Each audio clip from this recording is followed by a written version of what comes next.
Hi, my name is Tiffany, and this is another conversation in the Our Story series with One Chair at a Time. And each week we sit down with individuals in the community to talk about life. And today I'm here with Jesus, and I'm so grateful you're willing to share your story with us. Oh yeah. So, just start with tell me a little bit about who you were before the accident. Tell me all the things. So I'm Jesus Gonzalez, and uh, before how do I start this? So Tell before me, where are you from? so I'm from Amarillo. Amarillo? Okay. Born and raised. Okay. Well, I was raised in Hereford. Uh, that was a stinky experience, but Hereford it always is. Uh, but So, you went to high school I went to here? high school half in Amarillo Okay. Okay. due to an unfortunate incident. Okay. And our house burned down in Hereford. Oh. So then you came to Amarillo? Then we came to Amarillo, Okay. and then I went to Caprock, and then ended in Tascosa. Okay. And then right out of high school, I joined the military, went into the Marine Corps. So what year was this? This was 2010, Okay. and then I did my basic training in my school in the first year, and I did 5 years in the Marine Corps, and I got out 2015. Okay. I got out. I didn't know what I wanted to do, but I got out and ended up at McDonald's of all things. Would not recommend McDonald's. Yeah.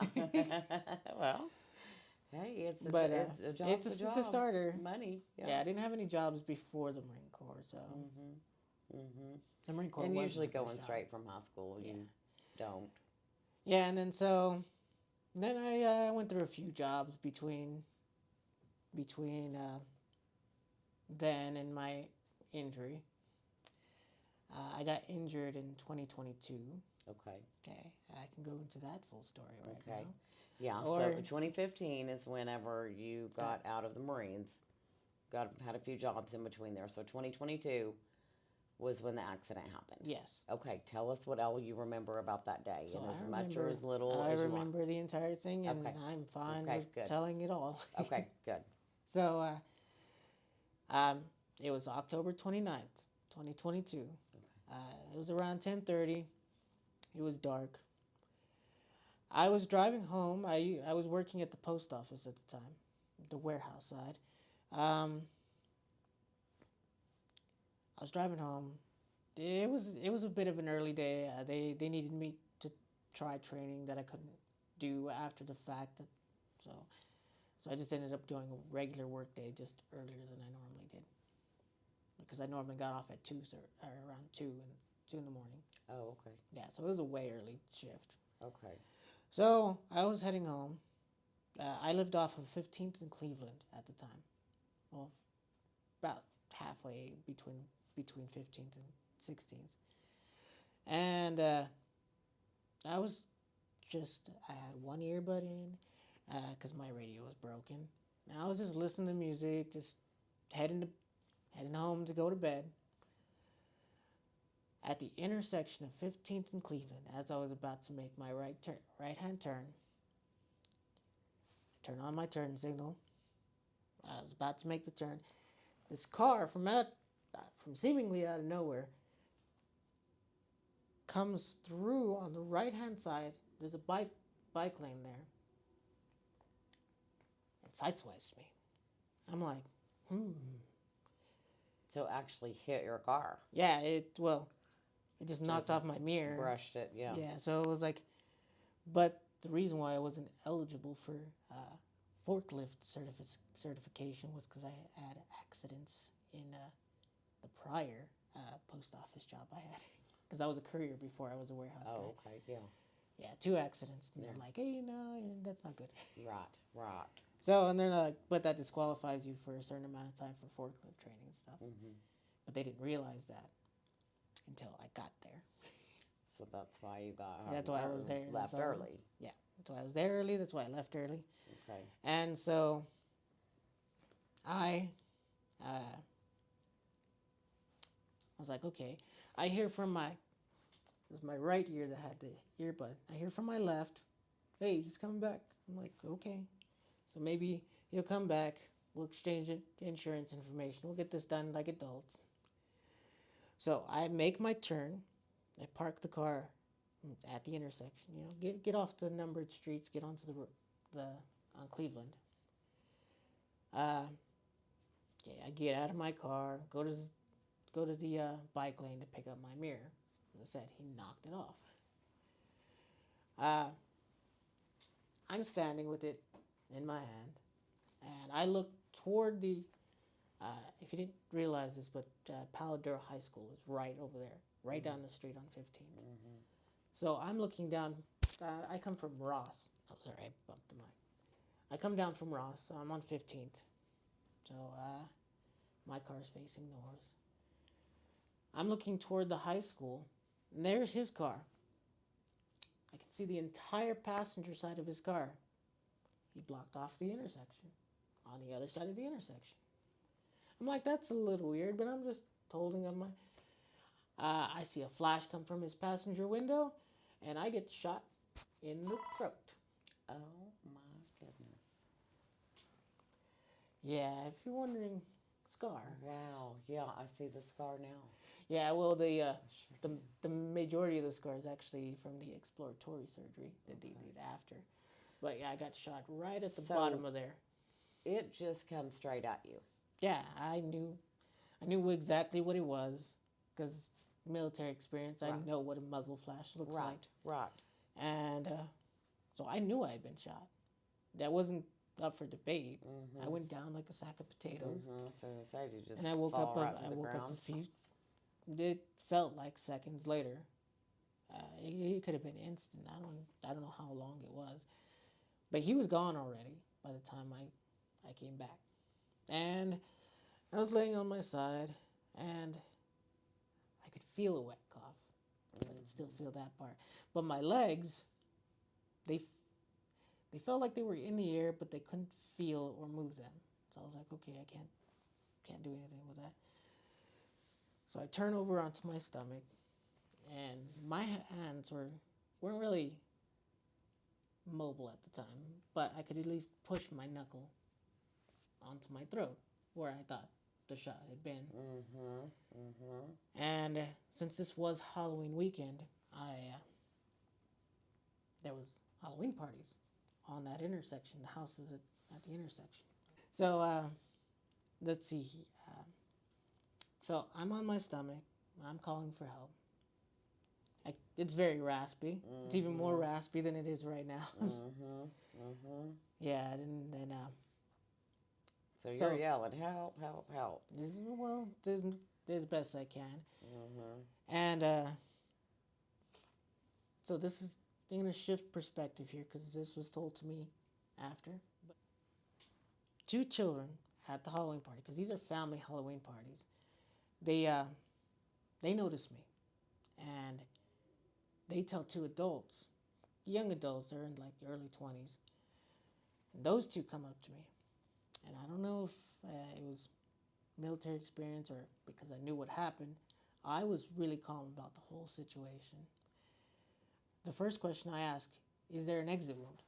First thing I thought of was, did the bullet leave? Right. Or is it still in Yeah, there? because I hear stories, Yeah. and those aren't Yeah. great stories either. Yeah. And so the one guy's like, I don't know, I'll check.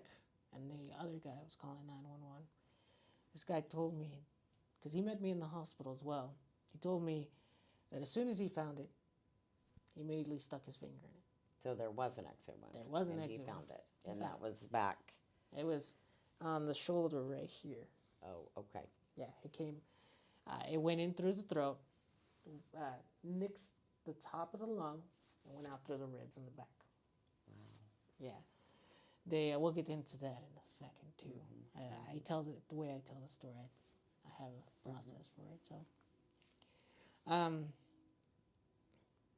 it? Let's see. Okay, so he was calling the ambulance, and as I said before, I was wearing an earbud, and that also fell down when I got out.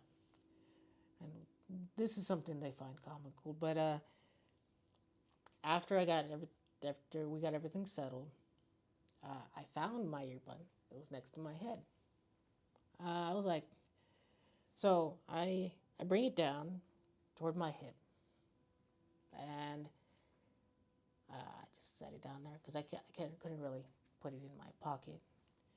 When the police got there, because they were surprisingly the first responder, this is Amarillo. Police never respond that fast to anything. Right. But they were the first ones there. And I was like, I just saw flashing lights. I didn't know it was the police just yet.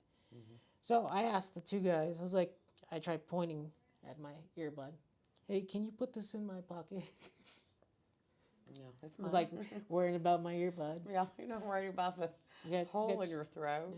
Wasn't worrying about it. Well, I didn't I feel think like a I little was. bit of shock had probably Well, I didn't feel like I was in any danger taken at the over. time. Yeah, Like I didn't. yeah. So they're like, oh, sure. They told me that they laughed about that. Yeah. When I was like, ah. You're in critical condition. And I remember it too. I was like, oh. So yeah.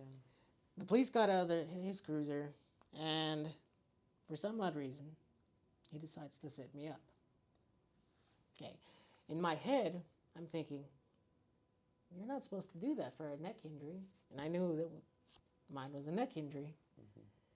But what I said, because as they set me up, I saw my legs for the first time. And I was like, oh, there's my legs. And then they were like, oh, don't look at your legs. I was like, well, that's too late. Yeah. I was like, oh. So you knew immediately you couldn't feel your legs. Yeah, I already knew that. Okay. Well, it didn't really kick in until after the induced medical blackout that the hospital gives you for like a week. Well, so yeah, it happens when they pump you so much with so much drugs. So yeah, he set me up. He starts questioning me about things that I lose time. I guess blood pressure goes out the window at this point. And he starts questioning me about things that this is what I found out after too as well. So he found a backpack at the scene of my crime. Now, I take a backpack with me to work, and I have it in my car, or had it in my car. He asked me, is this backpack yours? Now, from what I understand, he never showed me the backpack. He just asked, is this backpack yours? The one that was laying on the ground. Oh, okay. Okay. So, I guess in my stupor, I guess you could say, I said yes because I thought about my backpack. Turns out this backpack had drug residue in it, and they immediately thought I was a drug dealer. Oh, no. Oh, no. Oh, no. Yeah. So, right, because you're still in shock, and like, is this your backpack? And you're just thinking, I have a backpack. Yeah, I have a backpack. Wow. Okay. Yeah, and then so they asked me a few more questions. As I said, I don't really remember. The backpack was like the major thing, because the backpack was the reason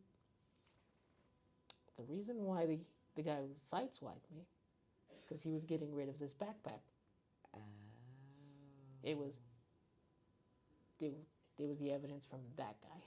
Oh, so he threw it out. Yeah, he threw it out. I guess he wasn't paying attention that I was turning.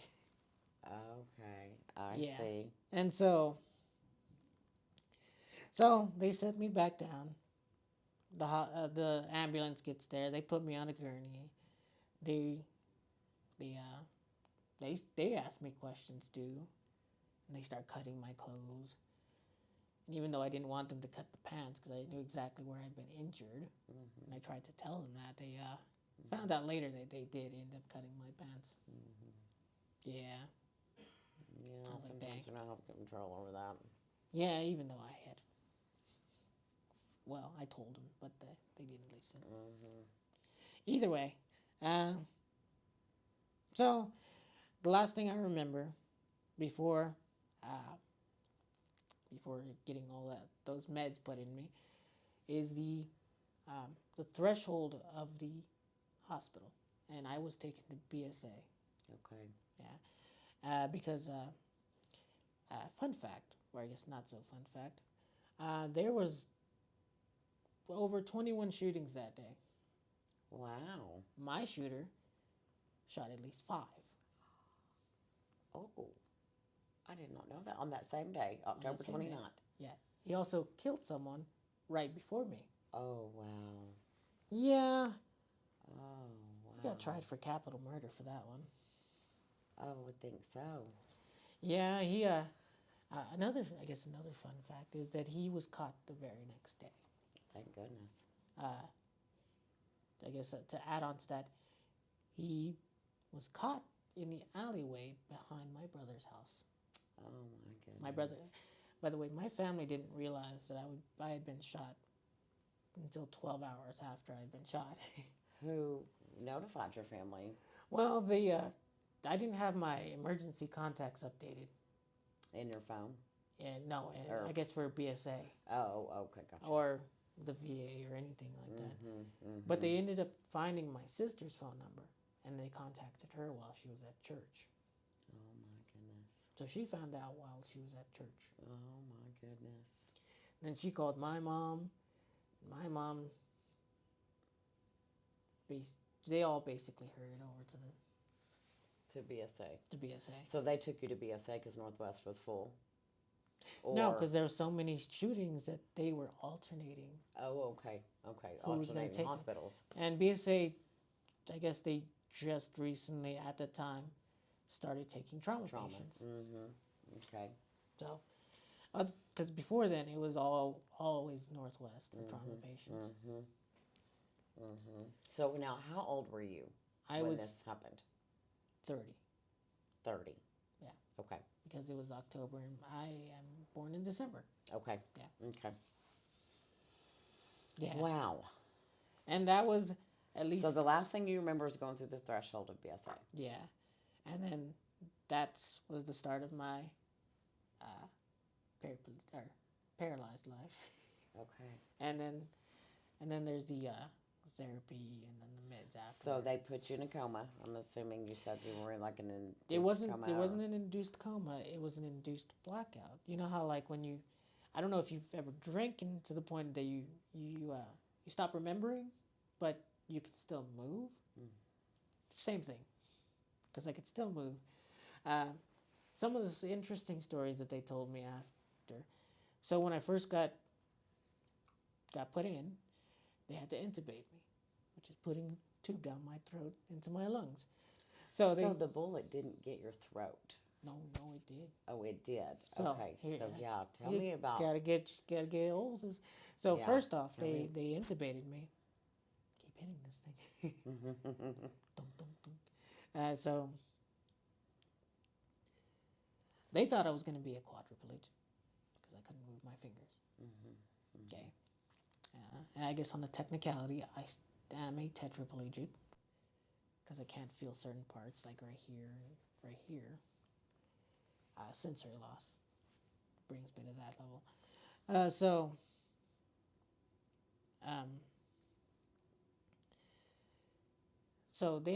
I found out that they have 2 methods for restraining someone. They have physical restraints, and they have chemical restraints or sedation. The thing is, the medications that they were using to sedate me, because they didn't feel like I needed physical restraints or anything. But the medication that they were using affected my blood pressure. It was dropping it to unsafe levels. So they had to reduce the dosage. The thing is, with the reduced dosage, it's less effective. So I end up waking up. And most people that wake up and can use their hands and are intubated, well, they don't like that tube in there. Right. So first thing I did was take it out. Right. Yeah. Reflex. Yeah. Wow. So, and then they had to re-intubate me, and then they gave me cuffs. Okay. Yeah. And apparently it was a very harrowing time for Mom to see me resisting those cuffs. Yeah. Oh, Even though I can't don't imagine. remember any of the time that I was there in the ICU. Yeah, and then like a week later, as I said, I was still moving, talking. I just don't remember any of it. Yeah. Wow. And yeah, I bet that was a hard time for your mom. Oh yeah, it was a hard time for the whole family. And you have siblings, Oh yeah, if my brother, well sister. my brother he doesn't get along with the law enforcement. He's one of those types. If he knew that that was my shooter at the time, his interaction would have been a little bit different with us. He's very, let's say, aggressive toward police. When he saw them, he was basically doing what protesters do. What are you doing? Let him go. And I was like, well, after the fact, yeah, that guy probably wouldn't have made it to jail if he knew. Oh my goodness. So, how was the guy caught? He was so the next day he kept up his antics. He was doing drive-by shootings. Oh my goodness. Same area of town? Basically, actually, it was closer to the northern side. Actually, it was still the northern side. Yeah, because my brother lived off of Buchanan, and right next to that school that's over there. I can't think of the name of it, but yeah. Yeah, it's I think it's an middle school or an elementary. I don't remember what it is. So, how long were you at BSA? So I was at BSA until just the day after my birthday, and then I was transferred over to the VA to do rehab at the VA. Okay, so that's what I was going to say next. You went to rehab. Yeah, I went to Where? I went to rehab at Albuquerque Oh, because okay. our closest spinal cord injury center is Albuquerque. The next is Dallas, and I know Chance went all the way to San Antonio or whatever. I don't know how he got that one, but yeah. So, because it's 4 hours to Albuquerque and 5 hours to Dallas. Yeah. Yeah. So I went to Albuquerque. I didn't get flown in because I didn't want to fly. Didn't feel comfortable flying. So, did you go by ambulance? Yeah, the non-emergency ambulance. It's basically just a big van. Yeah. And so, you had to relearn. I learned a lot everything. at BSA, and I was pretty quick on the uptake as long as they showed me exactly what I needed to do. If they just explained it, it was like trying to teach a mouse to do a backflip. Like, it's not gonna work out because you gotta. You had As long to as you show actually me, do yeah, the. as long as you show me what I'm supposed to do, I can do it. Like transferring, anything like that. At the beginning, I know I've seen some of these videos, and I know you've heard the term like transfer board. And I did use a transfer board at the beginning. I don't need to anymore. Yeah. Yeah, it takes up a lot of time. Good. And so that's been at BSA 3 years now? yeah, over 3 years. Over 3? Yeah. It's March now. So March. So we're in 2026. April, around April 14th is when I got out of Albuquerque. Okay. So that's when it'll be 3 years since I stopped really doing dedicated rehab, and then I graduated from rehab over here because they do basic rehab over here too. And then, yeah, I don't need rehab according to the therapists. So, do you feel that's accurate? Well, I don't. It's mainly just if I did go, it would just be muscle training, and I can do that anytime. So when you come back here, you go back home? Oh, I live in Amarillo, so Mm-hmm. yeah, I go. I live over 46th. It's not too far. So do you live by yourself? Or? No, I live with my mom and my grandpa. Okay. I help them with my bills with my Social Security. Yeah. Yeah, because living in Amarillo alone, I don't know how Ever's doing it on SSI. Yeah. Because it's not cheap to live. I know. It's not cheap to live anywhere on your own with a very small income. So I get it. So you get back here and you've relearned all the things and I learned to So what? Tell me how your mental health was during this whole thing. Was it Now just shocking? mine was a little bit different than what most people. Well, from what I was understand, because from what I understand, most people are resentful. They're depressed. They're more Angry? like they're angry. Uh they're they're like why me kind of thing. And I'm Right, like, right. but I was more like it happened. I can't do anything about it. Might as well just not worry about it. Yeah, just roll with it. Yeah, and then Well, and my that's good because yeah, most people aren't like that. yeah, and I then I think was like, maybe once the shock wears off, I don't yeah, and know, then but I that's it. started Excellent. making I started making jokes like That's an excellent attitude to have. random Seriously. like random shooters. They're a pain in the neck. You just can't stand them. Oh gosh. And then I once made Oh an my introduction. I gosh. was like, my name is Jesus Gonzalez, gunshot victim extraordinaire. Oh. Wow. Wow. Yeah, because So, I guess another tidbit. The doctor said that if the gunshot had been a quarter inch in either direction, I wouldn't have been alive. Yeah, so it's a very close call. I call it a miraculous miss mm-hmm. because even though I wish that he would have missed further Yeah. outside the body, Yeah. he's hit the sweet spot that still let me live, but So, paralyzed me. where is your injury? So mine is a C8. So, that's up. Yeah, that's well the actual location is right around here, and but the feeling is right around here. Like chest area. Yeah. Nah, I am a complete. Uh, so I don't feel anything down there. Yeah. Yeah. Uh, And everybody's injury is different. So, I'm oh, and always then curious yeah, how, where everybody's. and then mine, as I've seen with a few other people, mine was a burst fracture, but mine was a different sort of burst fracture. Mm-hmm. So the bullet clipped the vertebrae.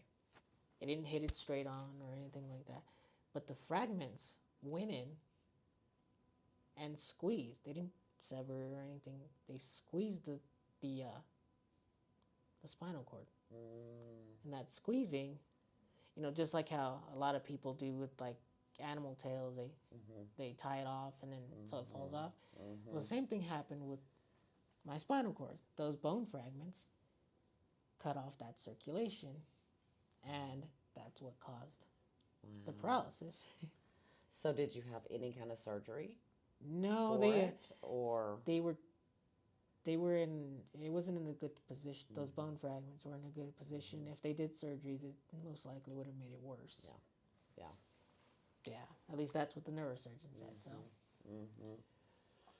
Well, we'll take his word for it because, yeah, it probably could have been worse. And that's kind of a real yeah, and the actual sensitive the area the to get level in. the level was C8, which is a nerve cluster. There's no C8 vertebrae, but the vertebrae that it hit was T1.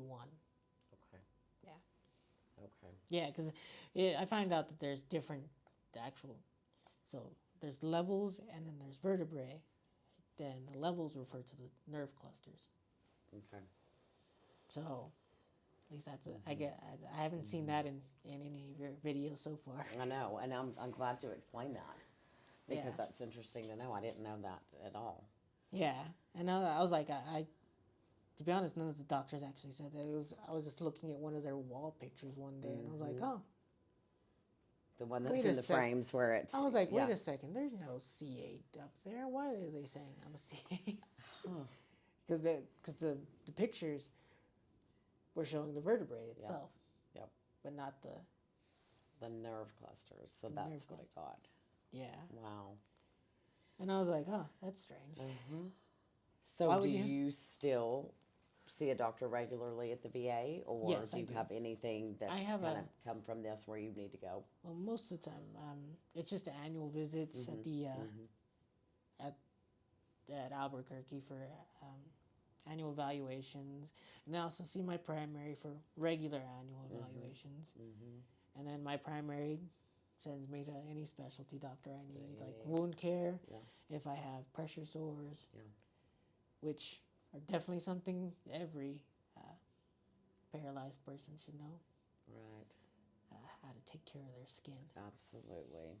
Absolutely. So that's probably, do they teach you that in rehab, or is that Oh yeah, because kind of since trial and error? since my level is so high, Yeah. I suffer from autonomic dysreflexia, and things like pressure sores can trigger autonomic dysreflexia.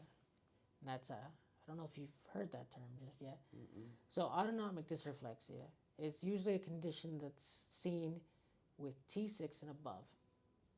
It is a condition where if it triggers, it spikes blood pressure, like immensely. Like my normal is now in like a 90 or 90 to 100. Mm-hmm.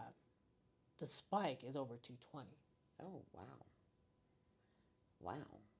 Yeah, it goes from 90 to 220. So can you feel Like it? that. Does it just make you feel miserable? It is. You know. I've heard the description of what a stroke is. Mm-hmm. It feels like a stroke. Wow. Because the thing is, it's on the verge of a stroke. Yeah, because when it gets that high, it definitely is. Definitely. And that is something that it can and that's cause. scary. Because the thing is, Yeah. if it happens too often, then you start getting clots, Yeah. and then it will eventually lead to a Yeah. stroke. That So you is don't want it to scary. happen very often, or it can cause heart attacks. High blood pressure is not good for the heart either. Mm-hmm. Mm-hmm. It's generally not a good condition to have. Right. The most common trigger for autonomic dysreflexia, there's so many, but the most common one is bladder. You got to keep your bladder empty, Mm-hmm. and that's the first thing that anybody who knows what it is will look for. And it doesn't show up immediately. It's when you start stabilizing into your Exactly. condition that Mm-hmm. it starts affecting. Yeah, because the only times that I've ever had 2 full attacks were while I was in rehab. Yeah. It was toward the end of rehab, but yeah, it was not a good time. Yeah. So what do you think your biggest challenge was for you?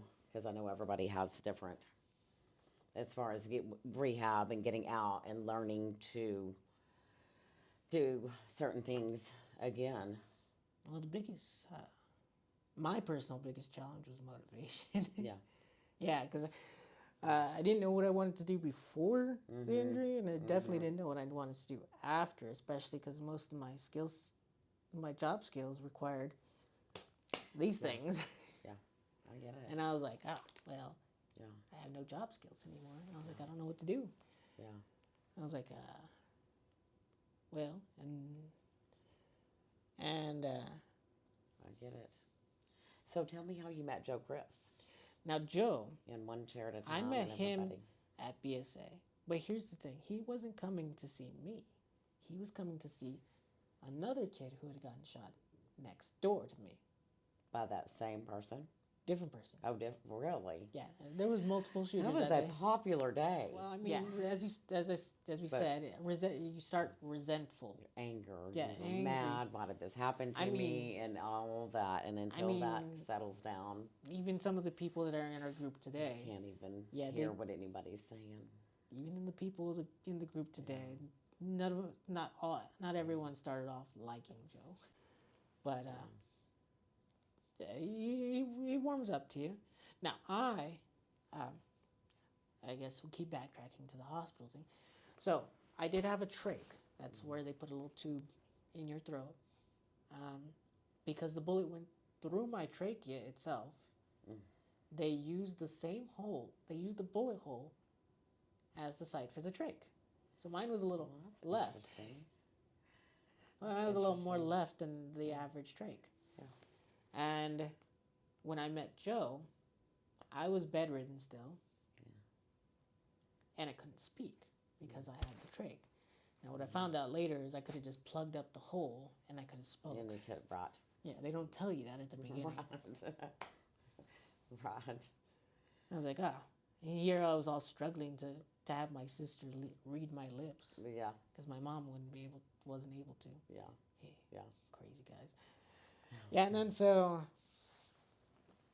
and then I met him because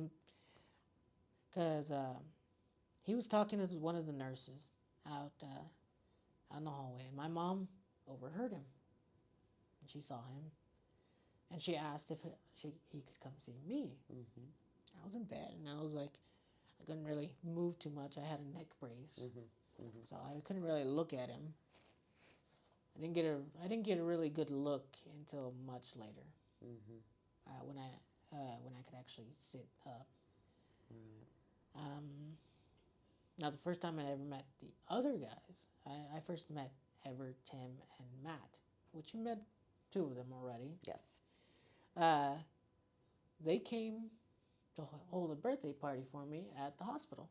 Because, okay. as I said, I was there until the day after my birthday. Okay. Because I didn't want to travel on my birthday. Yeah. I didn't leave on my birthday. Can't blame you there. Can't blame you there. Yeah, that wouldn't have So they came up and had a little birthday celebration. Yeah, that Super was cool. pretty nice of them. Super cool. And then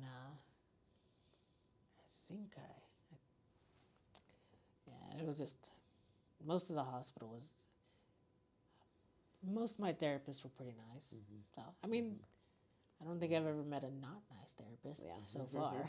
They're usually pretty helpful. Yeah, and then said. So do you go to group, the adult group? Oh yeah, With one chair at a time?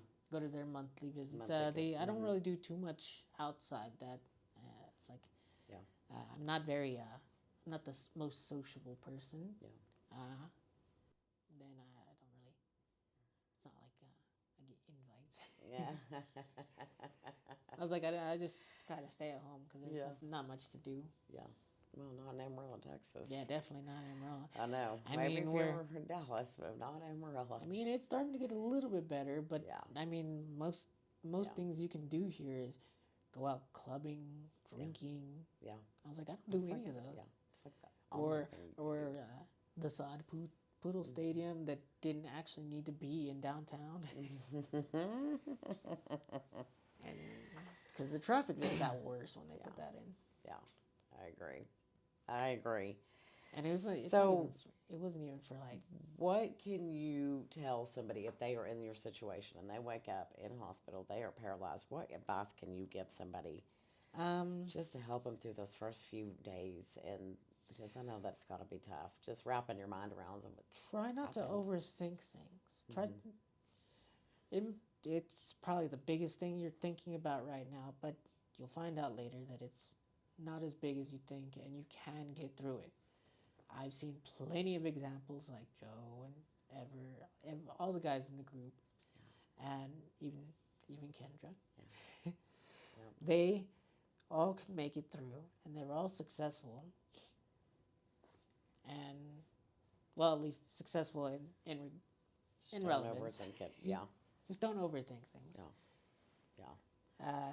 You'll get through it. Which is hard to do sometimes because your brain's just like... Yeah, and not to mention you're in the hospital sitting there, and most of the time you're not doing anything. So all you can do is think. Exactly. All you do is think, yeah. But if you get too far in those thoughts, you're just going to bring yourself down. Yeah. Good advice. I like that. Okay, so I'm asking everybody if you can explain or like say one word about Joe Chris. Tell me what it would be. Videos. I know. I ask everybody. Well, with my sense of humor, I give him the word. He's the spine of our community. Good one. I like that. Yeah, he's definitely the spinal cord. Exactly. Spinal cord of the community. Exactly, because the spinal cord is the nerve center. He's the thing that makes everything move. Yeah. Even though he's not as organized as he seems. I think he's got a lot on his plate. He does a lot. Well, is there anything else that you can think of that you want to share? Anybody watching this that would learn something from you? Because I know it's tough. Try not to procrastinate your motivation. Because I really see, because I did go to some college before I got injured, but it was just more of like a half-hearted kind of thing. And but the thing is, I realized that is something I could have been doing already. So I already applied to like WT, and I plan to go in August. but it took almost 4 years to figure out I should go back to college. Yeah. I was like, don't Finding your motivation is, find your motivation. I know. Yeah, it's actually a lot easier said than done. Yep. But By the time you get all the paperwork and actually get enrolled and get everything Yeah. done, yeah, I mean, it's just easier said than done just to find Yeah. the motivation. yeah, I know. Yeah. Well, Jesus, thank you so much for telling your story, and you've been Oh, yeah. through some things that most people couldn't even imagine going through. So, I mean, Thank you most for- people don't imagine getting shot in the throat. no, that's I would not recommend recommend it that's something I haven't heard yet. So, yeah, wow, either. Yeah. And, straight on. Thank you for sharing your story. I appreciate oh, it. yeah. So, thank you for listening, and we will be back next week with another story. Hey everybody, it's Joe Chris here, back with another great interview. Today was one of our newer guys, Jesus. Jesus was a Marine, served his country, got out, and when I met him, he was working at I think the post office. That's when he got injured. How I met Jesus, got a call from a therapist saying they had a patient, a male adult, and I was excited to go see him. But this one was a little bit different. Jesus went through the BSA hospital. Most of our group and the injuries that come through Amarillo go through the trauma hospital, go through Northwest. And maybe that changes through the years, but right now that's kind of how it's been. Most of all our group that you're hearing, they all went through Northwest. So going up and getting the phone call and being able to go and meet Jesus at BSA was really cool. It's not cool that he got hurt, but cool there because it was just a different environment, you know. There's a great group of therapists there, PTs, OTs, speech, everything. They support One Chair at a Time. They play in our Wheelchair Madness game. So, and nursing staff there, everybody was great when I got to go see them. You know, open arms. Hey, Joe Chris, you can come anytime. You know, come and see them and kind of help them. So shout out to BSA and their therapy crew and their nursing crew and everybody at that department because, yeah, they did really well with them. So I got to go up there, meet him for the first time, hear his story. Man, it was kind of crazy, but his mental side, he seemed like he had a hold of it. He wasn't too down about it. He was kind of just like, you know, it is what it is. Talked a lot to me. You know, his mom talked a lot, asked questions. Very nice people, very nice family. And so I stayed there for a little while, and then, you know, it was getting evening, went back up, took a couple of the other guys, took Tim and Ever up there one time, and we rode down to the chow hall at BSA and got to eat chow with him and let him get to know some other guys and, you know, pick their brains. And, you know, Jesus is kind of quiet guy, but, you know, he was asking some questions and, you know, and it was great for him to, I think, to meet other people, other guys in chairs. And, you know, Tim's a veteran, I'm a veteran, and especially to meet some of the other veterans because, you know, I always think some of us veterans have a different mentality going through kind of what we've gone through. And so after he got out, he went to his rehab. He went to Albuquerque, I think if I'm correct, because they have the Albuquerque VA Spinal Cord Injury Hospital. A great place over there for us veterans. And he's been there several times. I think he may have told y'all he just got back and he did his vehicle training there. So which is very awesome. So which is different from our civilians that we have.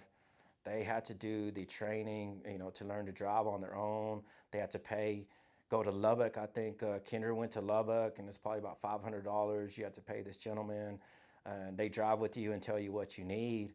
And us veterans, being very blessed that we are, you know, we use the VA system, and like Jesus got to go to Albuquerque and, you know, drive for a couple days until he got it, you know, where they felt he was comfortable to drive, and, you know, that's all included in his benefits, you know. And so that's really good for him because that's the next step that I think he needs is to start driving and become a little more independent. Once we started our adult group, was around the same time that he had got hurt, you know, and he came out and he came to, you know, pretty much every kind of meeting I've offered him to come to. Hey, Jesus, come up here, you know, meet these people. He's came up and, You know, he participates, and he went to the shoot a couple times and participated in the shoot with everybody. And he's been, you know, the last monthly meetings, he's going to every meeting and, you know, just kind of hanging out, doing his thing. But it's great to have him around. And, you know, it's just like him. It's another one to help the community grow. And I'm guessing that he sees it too, right? To have the support of other people that are kind of going through the same situation as you kind of helps a lot. So there's a little bit about Jesus. Jesus got a bright future ahead of him. Sorry, I can't talk. I just got out of Umrah. He has a great future ahead of him, and I think once he gets start driving and being a little bit more independent, then I think it's really going to change his life, and he's going to do a lot more things. So, shout out to you, to Jesus, and to everybody else. Thank you for watching, and stay tuned. Next week we're going to have another one. And like I said, if you haven't subscribed to our YouTube channel, click your notification bell so it'll notify so whenever we put these things, because we're running them a kind of day late. And next week, if we can, I think next week we're trying to do Quentin the Quad Father. So that'll be great, because this young man's got a great story like the rest of them, but he's had to overcome the how do you say, the most that all of us have. So I'm excited for you guys to hear Quentin's story. So thank you again, and have a great night.